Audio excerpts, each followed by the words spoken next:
3 countries visit करने वाला हूँ, लेकिन जो मेन टारगेट है वो है रशिया। हालांकि आप जानते हैं कि आजकल रशिया और यूक्रेन की वार की वजह से काफ़ी टेंस वहाँ पे सिचुएशन चल रही है।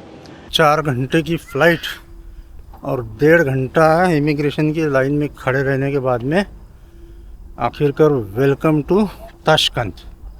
अंदर मैंने सिम कार्ड ले लिया है बी लाइन कंपनी का। यहाँ पे एक मशीन लगा हुआ था, उससे मैंने उज़्बेकी सोम भी ले लिए है $50 डाल के, क्योंकि मुझे ज़्यादा कुछ काम नहीं है।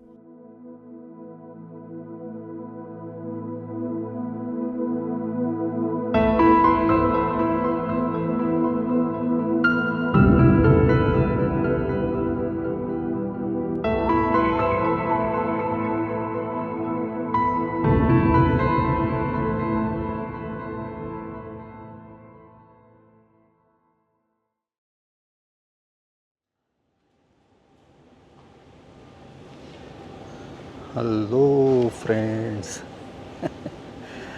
फिर से एक बार नमस्कार, आदाब, सत श्री अकाल। आज फिर से नए सफ़र की शुरुआत और काफ़ी लेट हो गया हूँ एयरपोर्ट पहुँचने के लिए, तो फटाफट 2 मिनट में बात करता हूँ। सबसे पहले तो आज तारीख़ है 7 सितंबर 2024। आज गणेश चतुर्थी का दिन है। वैसे तो गणेश उत्सव पूरे देश में मनाया जाता है, लेकिन ख़ास करके महाराष्ट्र में आज के दिन हर घर में और हर सार्वजनिक पंडाल में गणेश जी का आगमन होता है। मैंने भी बचपन से खूब गणेश उत्सव मनाया है, लेकिन आज इत्तेफाक ऐसा हुआ कि आज ही के दिन मैं निकल रहा हूँ इस नए सफ़र पे। वीडियो का टाइटल देख के आप समझ गए होंगे। वैसे तो इस बार मैं 3 देश जा रहा हूँ, अलग अलग 3 कंट्रीज़ विज़िट करने वाला हूँ, लेकिन जो मेन टारगेट है वो है रशिया। अभी मैं उज़्बेकिस्तान एयरवेज़ की फ़्लाइट से जा रहा हूँ ताशकंद। उज़्बेकिस्तान में मैं 2 ही दिन हूँ, वहाँ जाके सब डिटेल बताता हूँ आपको मैं वाया उज़्बेकिस्तान क्यों जा रहा हूँ। और वहाँ से मैं जाऊँगा रशिया, और फिर रशिया से मैं 7-8 दिन बिताने के बाद में मैं जाऊँगा बहरीन, और बहरीन से वापस इंडिया आऊँगा। हालांकि आप जानते हैं कि आजकल रशिया और यूक्रेन की वार की वजह से काफ़ी टेंस वहाँ पे सिचुएशन चल रही है। जब मैंने जुलाई महीने मेरी टिकट ये सब प्लान बनाया था और फ़्लाइट के टिकट्स वगैरह सब किए थे, तो उस वार की इंटेंसिटी इतनी ज़्यादा नहीं थी, लेकिन ये 15 दिनों में बहुत ज़्यादा इंटेंसिटी बढ़ गई है। इसके लिए थोड़ा सा मन में कहीं डर भी है, लेकिन चलो आज अच्छा दिन है, गणेश जी का आशीर्वाद है सर पे, तो सब सही सलामत हो जाएगा। 3 बजे की मेरी फ़्लाइट है मुंबई से ताशकंद उज़्बेकिस्तान एयरवेज़ की। इस फ़्लाइट का टिकट मुझे पड़ा है 18,000 रुपीज़। काफ़ी महंगा पड़ा है, क्योंकि मुझे आज के ही दिन जाना था। कुछ रीज़न है इसके पीछे, वो जाके वहाँ जाके आपको बताऊँगा फुर्सत से। हालांकि मैंने जुलाई 2nd या 3rd वीक में जब मैंने ये टिकट बनाया था, तो अगर मैं अगस्त का मैंने सर्च किया तो खाली 12,000 रुपये में ये टिकट दिखा रहा था, लेकिन मुझे आज ही के दिन जाना था, तो 18,000 का मजबूरन मुझे टिकट लेना पड़ा। कोई बात नहीं, कभी कभार महंगा भी लेना पड़ता है। और उज़्बेकिस्तान का वीज़ा, आपने अगर इसके पहले की मेरी उज़्बेकिस्तान की सीरीज़ देखी है तो उसमें सब डिटेल में दे चुका हूँ। इंडियंस के लिए ई वीज़ा है, बहुत इजी है। उसका जस्ट गूगल में सर्च कीजिए उज़्बेकिस्तान ई वीज़ा, उसकी वेबसाइट पे जाइए, सब फिलअप कीजिए, $20 में मिल जाता है। तो फ़िलहाल इतनी बात काफ़ी है। देखते हैं। 2.5 साल पहले मैं एक बार उज़्बेकिस्तान गया था, और 1.5 साल पहले भी गया था। ये मेरा 3rd टाइम है कि मैं उज़्बेकिस्तान जा रहा हूँ। तो देखते हैं इन 2.5 सालों में उज़्बेकिस्तान एयरवेज़ में कुछ इम्प्रूवमेंट हुआ है क्या। हालांकि फ़र्स्ट टाइम का एक्सपीरियंस भी ठीक ठाक था, उनका ऐसा कुछ बुरा एक्सपीरियंस नहीं था। तो चलिए मैं अभी चलता हूँ। 4 घंटे का फ़्लाइट है मेरा, 3 बजे उड़ान भरेगी यहाँ से फ़्लाइट मेरी मुंबई से, और उज़्बेकिस्तान टाइम के हिसाब से 6:30 बजे शाम को मैं ताशकंद पहुँच जाऊँगा। तो आपसे मैं डिटेल में बात करता हूँ ताशकंद पहुँचने के बाद में।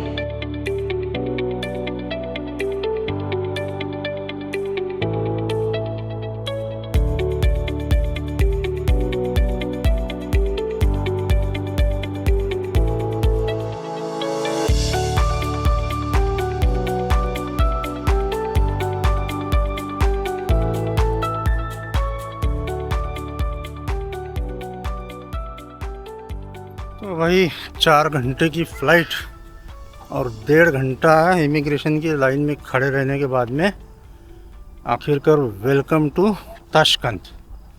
ये है ताशकंद एयरपोर्ट। फ़्लाइट में उज़्बेकिस्तान एयरवेज़ ने बहुत बढ़िया एक्सपीरियंस दिया, सर्विस बहुत बढ़िया, खाने पीने को इतना दिया कि अब रात का खाना खाने की ज़रूरत ही नहीं है। फ़्लाइट में मैं कुछ भी रिकॉर्ड नहीं कर पाया क्योंकि फ़्लाइट इतनी खचाखच भरी हुई थी।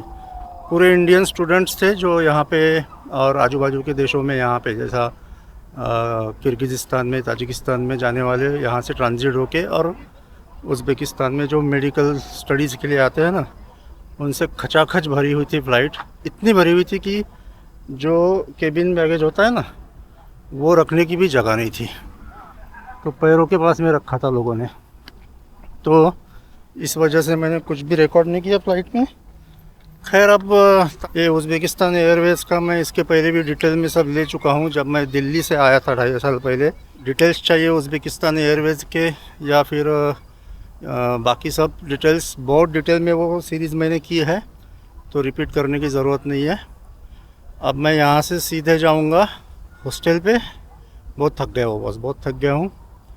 यहीं पे पास में मैंने एक हॉस्टल किया है और जाके सीधे सो जाऊँगा। सुबह 8:30 बजे की मेरी ट्रेन है बुखारा के लिए। बुलेट ट्रेन से जाने वाला हूँ।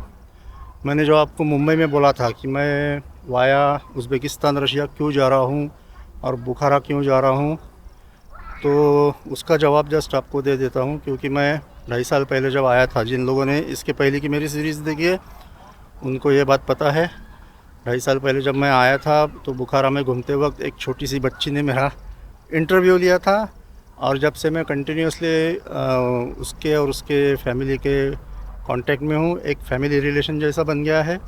1.5 साल पहले जब आया था, जब भी उनको मिला था, जब मैं कज़ाकिस्तान से आया था और रशिया जा रहा हूँ, तो मैंने सोचा कि क्योंकि परसों 8 तारीख को नहीं, कल, सॉरी परसों नहीं, कल की 8 तारीख है, कल 8 तारीख को उस बच्ची का बर्थडे है, बिल्कुल मेरी बच्ची जैसी है। तो मैं उसको बर्थडे विश करके वहीं से बुखारा से ही मैं मॉस्को की फ़्लाइट लेने वाला हूँ। ये था रीज़न यहाँ आने के पीछे। तो अब मैं आपको हॉस्टल के डिटेल्स अभी कुछ भी नहीं दूंगा। अंदर मैंने सिम कार्ड ले लिया है Beeline कंपनी का, जो कि मुझे 550 रुपये में डेटा कितना मिला पता है बॉस? 50 GB। उससे कम वाला वहाँ पे अवेलेबल नहीं था। वो बोले आपको उससे कम वाला सिटी में मिलेगा, लेकिन 550 रुपये बोले तो ठीक है यार। अभी कहाँ सिटी में, अभी ऑलरेडी 8 बज चुके हैं, तो अभी कहाँ सिटी में मैं ढूंढते बैठूँगा ये सिम कार्ड कहाँ मिलता है। तो इसके लिए मैंने ले लिया। बोला जाने दो, 550 रुपये गए तो कोई बात नहीं है।